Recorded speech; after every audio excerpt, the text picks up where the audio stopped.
ज्या डिफेंडर गाडीवरची खाजगी गाडी आहे त्याच्यावरती आमदाराचं स्टिकर लावलं आणि त्याच्यावरती आमदार सपकाळने आता तुमचं बाईट ऐकलं त्याबद्दल वक्तव्य केलं चुकीचं आहे. हर्षवर्धन सपकाळ म्हणतात की आमदारांच्या खासदारांच्या गाडीवर लावलेलं स्टिकर हा एक तमाशा आहे, हे स्टिकर लावता येत नाही.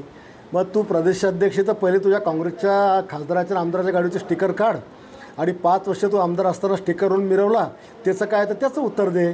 आणि आमदार खासदार हे जनप्रतिनिधी आम्हालाही ते आमचं कर्तव्य आम्हालाही कळतं, पण शेवटी आमदार खासदार काम करताना महाराष्ट्रात असे सगळ्या देशामध्ये मंत्र्यांच्या गाडीवर यम लिहिलेलं असतं, आमदार खासदाराच्या गाडीला सिम्बॉल असतो आणि तो सिम्बॉल सरकारच देतं. त्याच्यामुळं काय आम्ही सिम्बॉल लावतो तर काय वेगळं करत नाही. पण हा सल्ला हर्षवर्धन सपकाळने पहिले आपल्या काँग्रेसच्या लोकांना देशभरात दिला पाहिजे.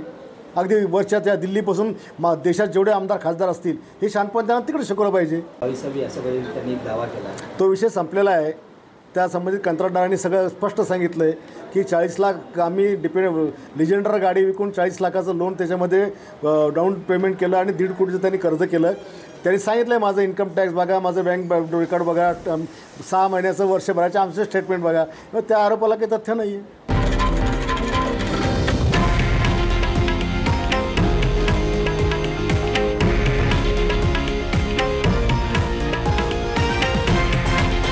हे आहे देशातील नंबर 1 न्यूज नेटवर्क आणि आपण पाहत आहात TV9 मराठी, एकमेव.